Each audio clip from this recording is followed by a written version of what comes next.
Poštovani gledalci, dobar dan. Pratite N1 intervju, a s nama je ambasadorica Savezne Republike Njemačke u Bosni i Hercegovini, Hohmann. Thank you very much for joining us.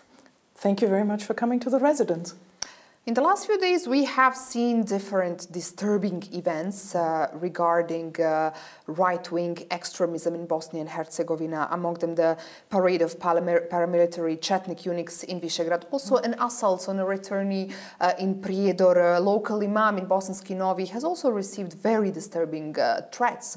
How do you, as an ambassador coming from the country, which is an example of reconciliation and facing the past, assess these disturbing events? I would repeat your term. It is disturbing because it doesn't belong to what we hope Bosnia-Herzegovina has developed to. It's a modern country in Europe that actually is on the path towards joining the European Union and perhaps later also NATO. So it's something where nationalism, also racism, but also these extremists have no place at all. And it's something which you need to work on every day. Reconciliation doesn't happen overnight. Reconciliation is a very, very long process which needs everybody to get engaged in. Yeah, it was, however, much faster in Germany after the Second World War. Is there, in your perception, an adequate reaction both from local politicians and from international community? How do you see the fact that Visegrad events were not commented by the major Serb and Croat political parties? I think that's something where this country should stand united to speak up against extremism and also to speak up against those who want to turn the clock back. And that needs the strength in this country. One is the role of the politicians, but I also think it's the role of the citizens, because it's the citizens who decide what kind of country they want.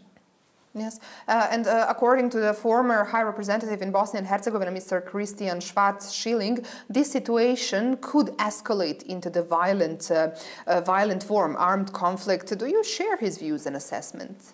I don't share his view in this extreme. I think we need to create something where this country can move forward, which is for jobs, for social security, for better education, and for people to actually feel at home in Bosnia and Herzegovina, to come back and love this country the way it is worth being loved. However, all this is happening in days ahead of appeal judgment in case of Radovan Karadžić. What do you expect from this judgment, and how do you think it could impact political situation, not only in Bosnia but Western Balkans in general? I think it's a speculation to say what the outcome could be. So for me, what is decisive, a decision of the International Court, which is now mixed, is to be respected and implemented. So it is something to wake up and take it as a judgment and move on. Again, extremism, people who want to turn the clock back, shouldn't have a place in this country. Is there any mechanism, in your opinion, with which politicians can actually be forced to do what you just said? No, politics is something where there is a conviction. They have been voted into office to serve the people of Bosnia and Herzegovina. So it is a reaction in the public that also needs to play with this and needs to react to this. But I think the majority of people in this country actually want to be in Bosnia and Herzegovina, want to have a decent living, want to have jobs, and want their children to get decent jobs.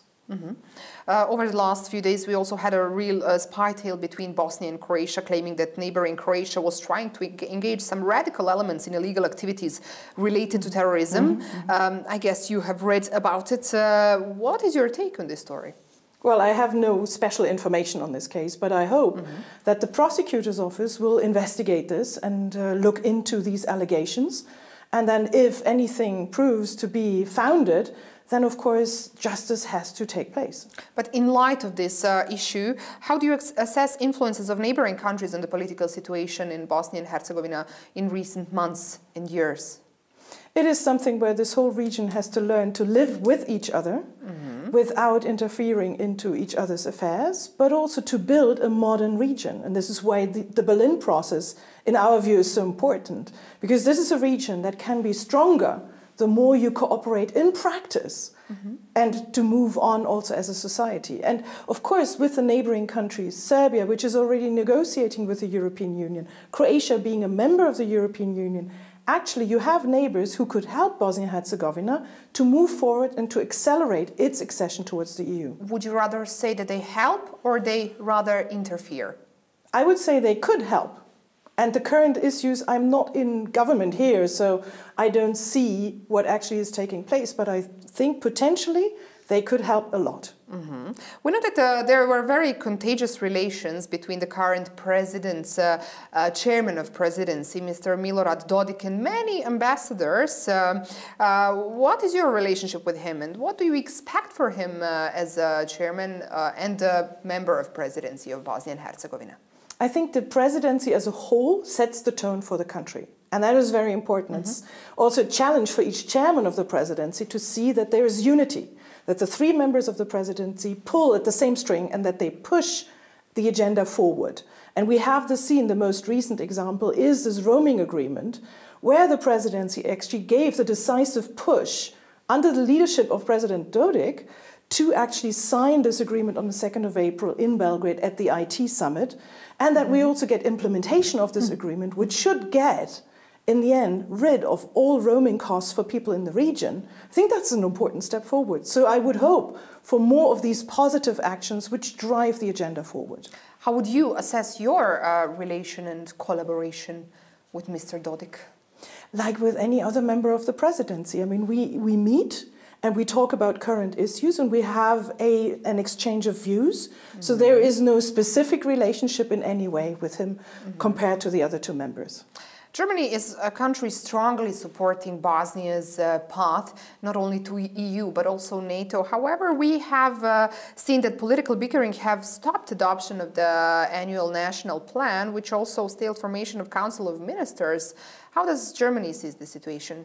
I do hope that there will be a way found out of this, because we're talking about something that is actually to strengthen cooperation on issues like procurement and also rule of law. So fight against corruption is something I think everybody should share as a challenge in this country. So this is cooperation. This is by far not NATO membership. ANP is a cooperation program. So I would hope that we find a solution to this, because it also coincides and is in parallel to European values. Fighting corruption and justice and rule of law is something that coincides on both paths. So it's not a contradiction as such. German Chancellor Angela Merkel has also supported Bosnia's path to EU and to NATO. What can we expect from her successor? Currently, the Chancellor is in power, and we haven't seen any elections coming up this time soon. So I would expect another 3 years of full engagement of the Chancellor on Bosnia and on the whole region. You know that this region is very close to her heart, and she is extremely well briefed on the detailed situation on the ground. So the engagement still is the same, and everything else is speculations on the next elections, which are only going to happen in 2021. So I cannot predict this. Manfred Weber is the leading candidate for the new president of the European Commission. What can we expect from him regarding Bosnia's integration to the EU? I think it's everything. The point is the European Union as such has a lot of issues to take care of. But I also think that we have to develop our own approach towards enlargement in the positive sense. Last year we saw the new European strategy for the Western Balkans, which has quite a number of proposals how we could be better also in paving the way for the countries, also in showing in our day-to-day lives that we actually want this region to join the European Union. We are not here to stall. So we have to be more creative, and I hope that he also has some input for this. I would like to talk to you about a topic very interesting for the Bosnian audience, namely emigrations from Bosnia and Herzegovina. Everybody knows Germany is a favorite country for emigration when it comes to Bosnia and Herzegovina, and recently German federal government adopted law changes that will enable people from third countries, including countries from Western Balkans and Bosnia, to move to Germany more easily. But many are afraid that this could actually lead to massive immigration from Bosnia, from Bosnia and Herzegovina. Do you share these views, and what could be done to stop massive immigration? I don't think so, because the law that actually is in the works, it's not done yet. The government adopted it. It's currently in the parliamentary procedure. Once parliament passes this, it has to go into the second chamber in Germany. And this law affects a lot of rights and obligations of the federal states. So there's a lot of discussion going on. So nobody at the moment knows when this law is going to enter into force. The guess is not before 2020. So this year, nothing changes. We're going to work on the same procedures. And it is something where we try to unite a multitude of individual laws that exist at the moment, and we try to merge it, and also to merge the processes that we have in Germany for providing for labor permission and the visa regulations. So it is a facilitation in a way, and it is also something which should make it more predictable for everybody who applies. Emigration is happening, and it will be happening, but my hope would be that more people actually come back with the experience they have gathered and bring in that knowledge and these capabilities here into Bosnia and not stay away. So for that, we need to improve the situation on the ground, create jobs, social security, better education, so people want to come back to their home country.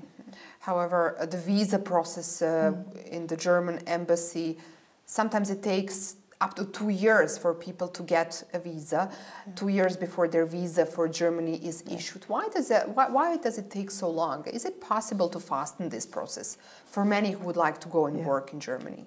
Currently, I mean, we're doing the maximum. We have actually doubled the manpower and woman power we have in the visa section ever since we had the facilitation of entry into the German labor market in 2016. This is where the wave started in the whole region. I think it's also different categories of visa have different waiting times. So there are some categories, for instance, if you want to go to university in Germany, you have a place at a university, of course, we need to make sure that you arrive with the beginning of the term at the university. The same those going for vocational training. And of course, there are highly qualified labor, people who have highly qualified specifications, who are desperately sought after in Germany. So they have an accelerated procedure. So it really depends on the kind of visa you need that actually determines your waiting time. Is it a problem that only Bosnia faces, embassy in Bosnia, or it's the same case in neighboring countries such as Serbia or... It is. We have the issue in Kosovo, we have the issue in Serbia, we had the issue in Montenegro, we still have it in Skopje, we have it in Tirana. So it is a regional issue. Recently, we had scandals with fake diplomas. So would this require any action of German government, bearing in mind the fact that many workers from Bosnia actually go to Germany to work? Actually, it didn't take us much to block this way completely, because the diplomas you're referring to were sort of postgraduate training, so short-term training from, you know, a cook into a nurse, something like that, in 6 weeks. In our medical system, actually in the healthcare system, people with such training aren't recognized anyway. So they're not specialized labor as a trained nurse. So if you've gone to middle school and you've done the training as a caretaker or as a nurse, that is the professional training that gets through a recognition procedure in Germany. And still those professions don't get the full transmission immediately. They still have to do some practical work in order to be recognized. Those who go through these instant trainings, as I would like to call them, they don't stand a chance of getting a recognition in their profession. So they are untrained labor anyway. In that sense, paying for such diplomas or actually doing that training is a waste of money, because nowadays across Germany, nobody responds to them anymore. And Germany doesn't have a reason to be worried? No, because of fake diplomas. We didn't have cases of that. Germany, however, implemented some changes regarding visa process, useful information for all who want to go to Germany. From now on, is that ÖSD certificates obtained outside Austria will not be accepted anymore. Is this the only change? Is there any other changes that we can expect?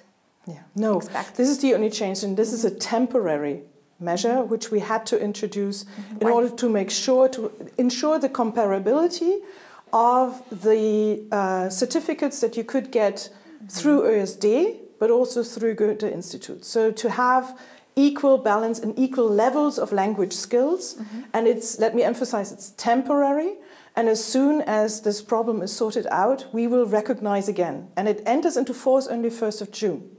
So at the moment, it is not yet effective. So we have a long preparation period for people to know that it is useless to come with a certificate that was passed afterwards, but everything before, actually, if you come within the 2 months that they're valid, any of the certificates, you're good. For how long will this measure stay in force? We will see. Once the problem is sorted out, we can immediately take it back, but we have to see the practical developments on the ground.